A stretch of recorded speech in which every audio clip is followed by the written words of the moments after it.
Hello, everybody, and welcome back to another episode of Spincast. Today, we are diving back into the great world of collegiate esports. Joining me is Logan HERMES. He is the head esports coach at Concordia University in St. Paul. So without further ado, Logan, go ahead, introduce yourself. Tell us a little bit about your past, kind of where your passions in gaming and esports kind of started and how that led you down your path to becoming the head esports coach at Concordia. Yeah, I'll get started on that. First of all, I'd like to say thank you for having me on. It's great to be here, especially talking about something that not only a lot of listeners love, but I think we love as well. Yep. So I started, it was pretty traditional, right? People always go back to, when they had started playing games. And for me, it was when League of Legends dropped, like that first time. And, you were watching videos, as people would say, from Freak's Basement. And you're just like, yeah, this is really cool. But obviously it's not going to be a 10-year phenomenon that, we all get super excited for. And so through that, I had gotten my communications degree at North Dakota State University.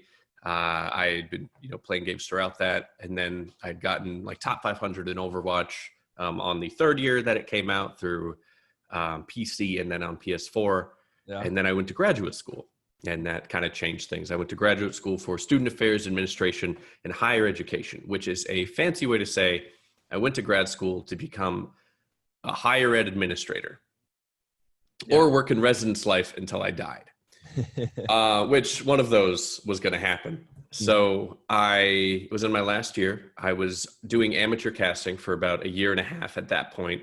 And that's for North America. That's for EU as well. So that was for League of Legends, a little bit of Overwatch.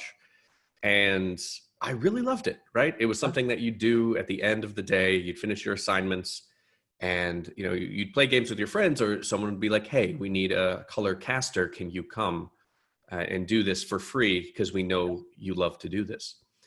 And it was like, yeah, sure, whatever. And eventually it was a year before I was supposed to graduate, and my advisors were like, think of your master's thesis, think of what you want to think about. And all I was thinking about was Worlds and collegiate esports, and how it had been underdeveloped in a lot of areas of the country. And I think you could argue that it is still that way today. But that's a longer conversation. So I wrote, within the span of a year, I did my research proposal and then eventually my master's thesis on basically all of the literature out there for the scholastic side of why collegiate esports is important. And that was for like 12 pages. The other one was for how to start a collegiate esports program, which was the proposal for the University of Wisconsin-River Falls, who hasn't started one yet, but that's what the directive was about. It could be applied to other institutions for the same theoretical reasons and also for the same practical reasons as well. Sure. And while I was writing that, my advisor told me, hey, there's a job opening 30 miles away. You should apply for that. They have a head coach opening at Concordia University, St. Paul, under athletics. We think you should apply. And my entire student affairs journey had told me, dude, you only can work under athletics if you're, a trained coach in this, or you have had experience. It was very similar to all of the research I was doing prior, which I'd highly suggest. So we started our esports program in 3 months. It was a really quick turnaround from last year in March, when I got hired, to having a fully fledged functioning esports program for the fall. And that was, as you can see in this poorly distorted green screen behind me, this is just our competitive space. We actually have a practice arena as well. And it was just a classroom at that. There were 2 classrooms at that point. And I built them in 3 months. And I can say that with my bare hands. We used a technology provider to help us get, top of the line PCs. And more importantly, I was now coaching 4 titles, right? Yeah. And 2 of them on which I had not played actively competitively in, right? So doing that research, doing the groundwork, reaching out to pros and other coaches and saying, hey, what do I need to do? And then that was kind of the bouncing point for starting a first-year program. We're on our 2nd year now. Yeah. We have around 25 on our roster. We're doing a soft opening of Smash this fall to see kind of where that fits, as recruitment for Smash is very high. If you've ever been to a Smash local before COVID, there's a lot of young individuals there, especially as Ultimate is such a really community-driven game because Nintendo won't do anything about it. Yeah. So at this point, we sit in our second year. We're going into competitions next week. And a few other notes before we get started. I'm also the communications director for the first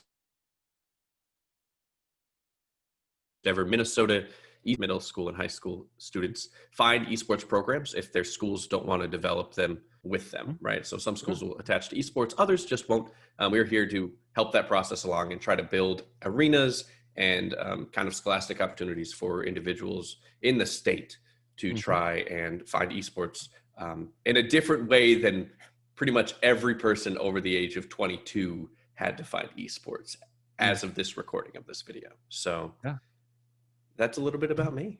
Yeah, great backstory there. And I love to see the success story of, finding those passions and not letting them go, right?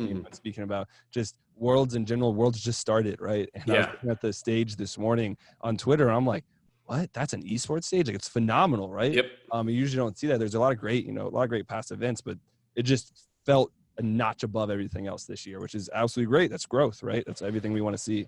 But jumping into your program a little more specifically, tell me about the competitions you compete in, what a practice day looks like, kind of what the feel of the program is from that player perspective, from within. That's a good question. I think that to start off, from a player standpoint, it feels very akin to what a campus would feel like. Like I said before, I'd gotten my master's degree in student affairs, and so I really want to flesh out how a student feels at their institution before they can truly feel what it's like to be on our team. That is extremely important. That's why transfers are high in esports, is because people go there for the prestige or money or maybe a good scholarship, and then they just go, oh wait, I hate it here. So here we try to focus on making sure that you and campus are a great fit. So once that's settled, it goes into the the 5 titles that we offer now, which are League of Legends, Overwatch, Hearthstone, Rocket League, and Super Smash Bros. Ultimate. And so the first 4 were established last year. This year, it's a new scholarship game with Super Smash. So right now, all of our games are currently under scholarship. We look for scholarship based on ranks, based on incoming GPA, and if you're a transfer, it's based on your cumulative GPA throughout all of your institutions. We're a high transfer institution because we have great transfer scholarships on top of what we can give through athletics. And when you're a part of our program, you have access to athletic trainers. We're an NCAA Division II school, and so we already have those systems set up. You are not, becoming an extra person in the wheel. You are required to do a lot of the same forms that they are, not under the NCAA compliance effort, but you are still required to say, hey, I promise to, submit my physical, so that when you're looked at by athletic trainers, we know how we can work with you better, right?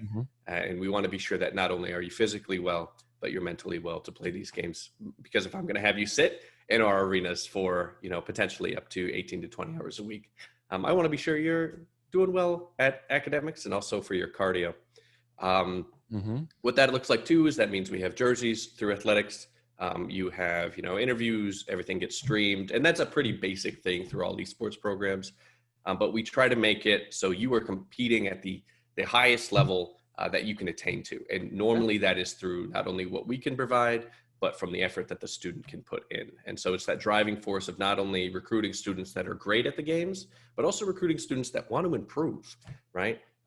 We're still in this amalgamation of students going, well, I'm not good enough at the game. Even if they're being looked at by recruiters, they will constantly say, well, I'm not good enough to be on a varsity team. Which you don't really see in a lot of other sports, right? If a recruiter's looking at you and you're in high school and you're playing basketball and they're like, well, I'd like you to play for Ohio State, kid. He's not going to go, I don't think I'm good enough to do that, right? It's a different train of thought.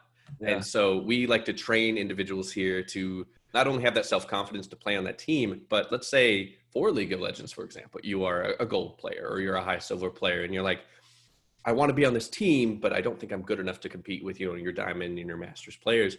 What we can say is, well, that's the best part, is you get to work with these players and grow with them. And Yep. our program focuses on creating that transition as seamless as possible. We've taken silver players to plat in a semester, and that's just because they learned how to do the small things properly. Yep. And you can see the same with Overwatch and, all of these team-based games. So Yeah. that is kind of what it looks like from a student perspective. There's a lot of learning. There's a lot of growing. I like to personally add a little bit of their academics into practices, with theories at the beginning, and, there are goals throughout the day.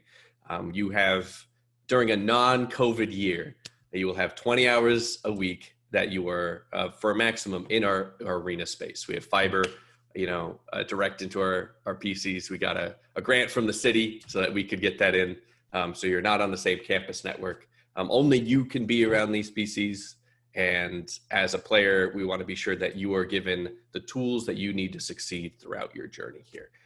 So I'd say from a student perspective, we are pretty accommodating when it comes to access. More importantly, when it comes to your path to graduation, this program facilitates that well.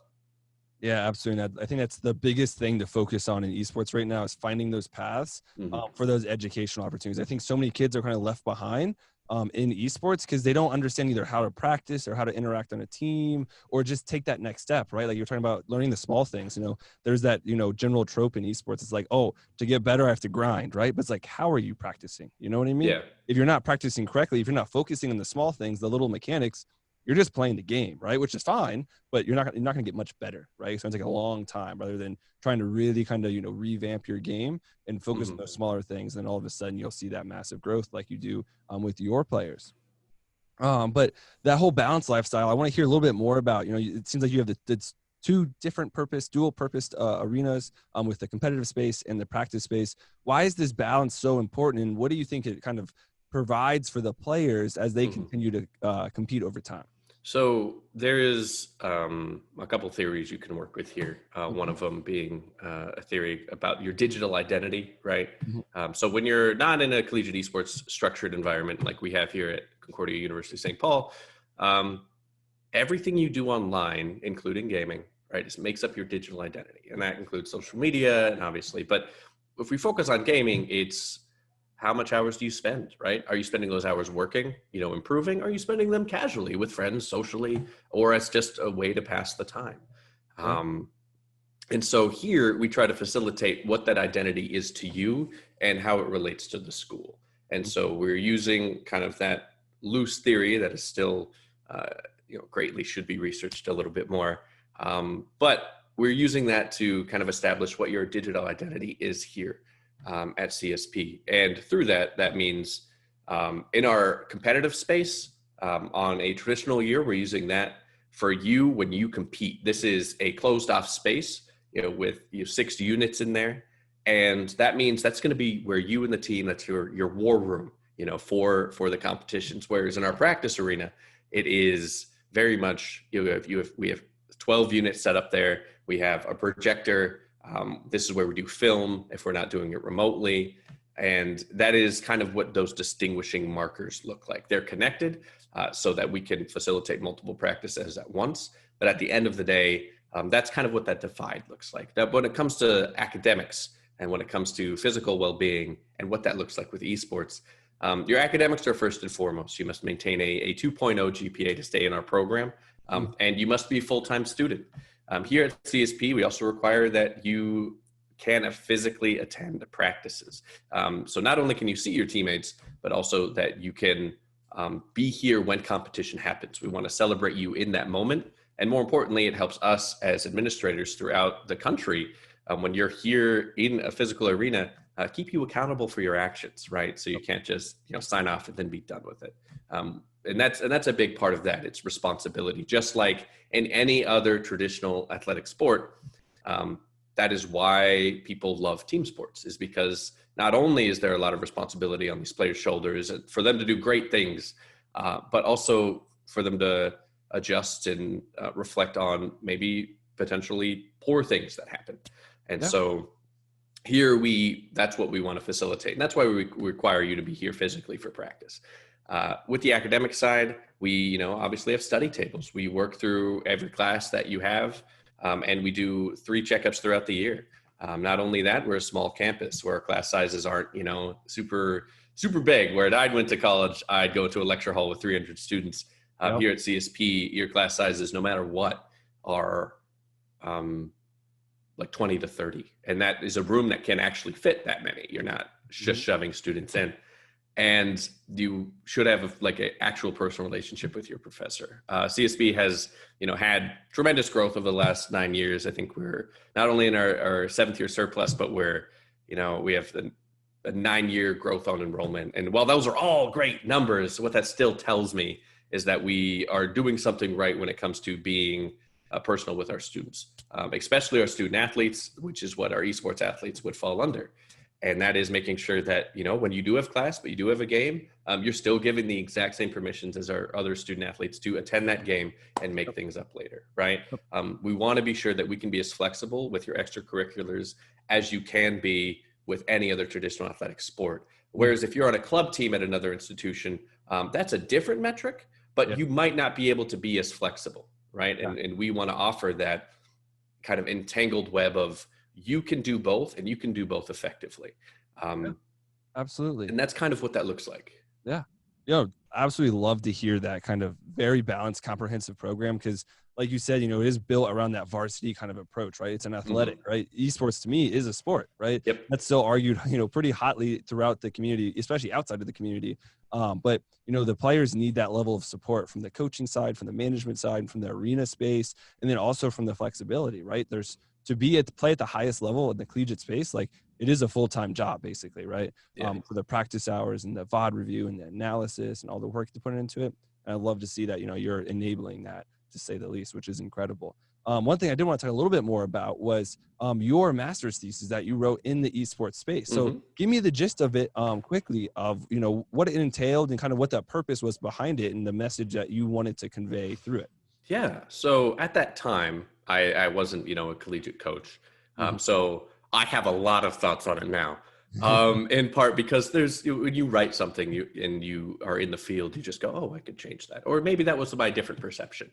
But for that thesis, it was all about not only can collegiate esports work at an NCAA Division III institution, but a small institution that is looking to not, create a Maryville or a Harrisburg or a Boise State esports program, but that one that wants to cater to its community. That's where esports has started, and that's where it will always be facilitated, is through its community, but also through, retention, garnering new students, and being able to promote their own institutional values as well. And so that was the journey that the master's thesis took, with obviously the first argument talking about what you just said on, is esports a sport and why? By all inclusive definition, not even with people online just going, it's a sport because of this. In studies done in the 70s by Gutterman, and I think it's Skolch, they defined sport, play, and game. And all of those definitions of sport, play, and game fit within esports. And those sport, play, and games all fit within our traditional sports. And so that's why we see chess as a sport. You might see it as a game, right? But it's still on ESPN. And you'd see bowling on ESPN because it's a competition between multiple individuals, and they're all doing it to achieve a goal, right? Yeah. And so, and it's being televised, and more importantly, it's a spectator sport. I think those are distinguishing factors, right? You could play a game of Sorry or Clue with your friend, but that's not a sport.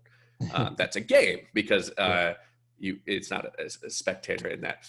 And you can get kind of convoluted with those in the future, especially with like Twitch, like we play stuff, right? Yeah. If they do play board games, you're like, wait, is this competitive? And the answer is no, it's a community event, right? Exactly. And so at the end of the day, that was kind of the first half. It was really discussing truly for a bunch of people in student affairs who might not have known gaming, hey, this is what we're talking about. After that, it was now just doing the institutional analysis. When you start an esports program, you really have to understand not only the assessment, internal, direct and indirect assessment of why people want esports, why you can do esports, and do you have the interest level from the student body as well as from maybe some admins to actually start an esports program. And there's a lot of different ways to do that. From a very base level, you could have had a club, right? Just a student club around gaming. And then that gaming club grew so large and was, being successful. Maybe you're at a large public institution and it's incredibly successful. And then your administrators see, these small private colleges are doing esports. Well, maybe we could do that for our institution. We'll facilitate it the way we do based on our institutional standards. And suddenly now it becomes an intramural and then slowly a varsity, right?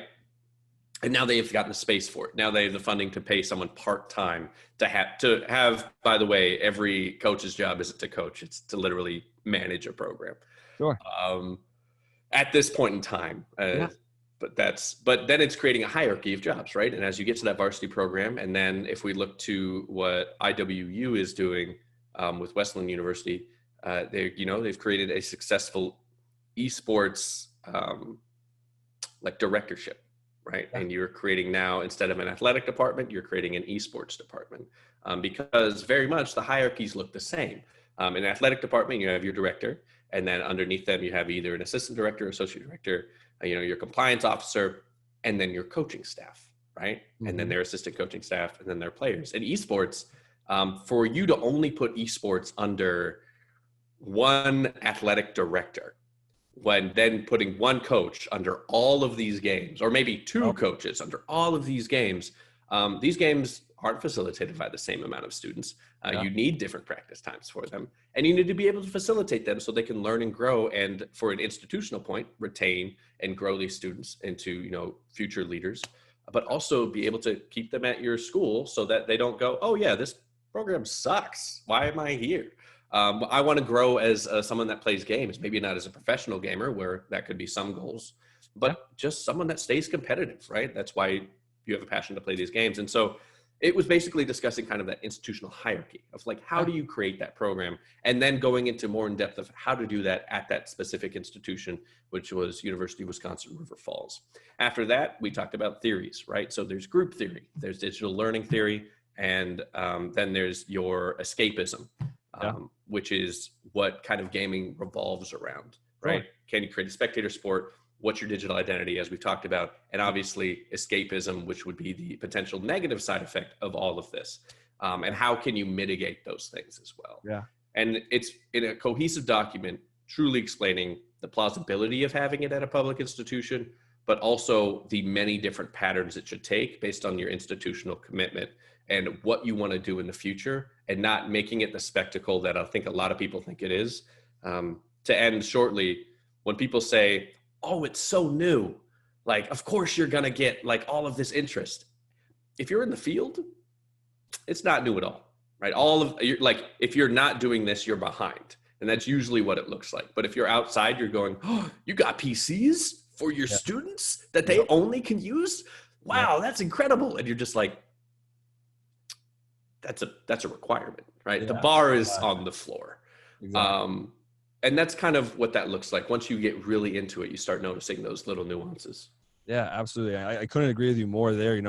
I've personally talked to probably over 100 of these, collegiate coaches / managers / directors, whatever role. Whatever the university says, right? Like you said, it's you would never have the athletic director coach football, basketball, baseball, soccer, lacrosse, swimming, track and field. Like, it's way too much, right?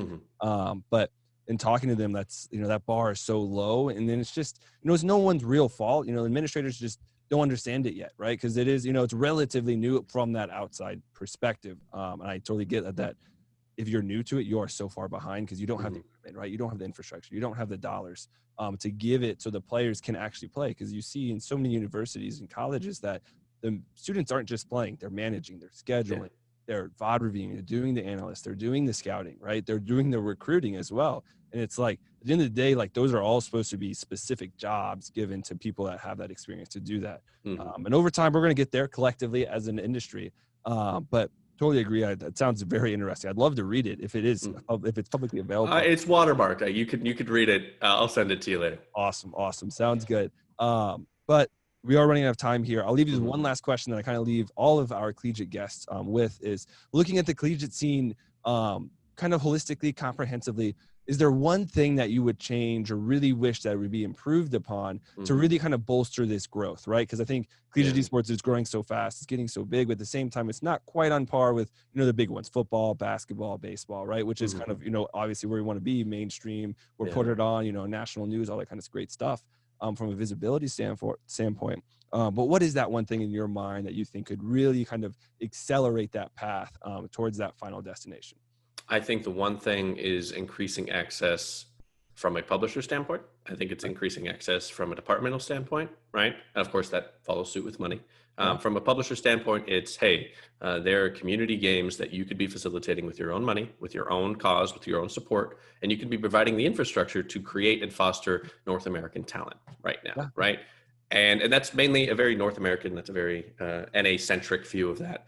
But that's where I sit in this field. I would also add to the point of, as I am the Eligibility Enforcement Committee Chair for the National Association of Collegiate Esports, I will say that more individuals, and while I don't hold NACE as like the bastion of everything, right? There's a bunch of different organizations that do good around there. I will say that getting member driven from schools that are doing esports, right? Instead of, a couple of people that have money just going, we need to put on this tournament and here's how we need to do it, right?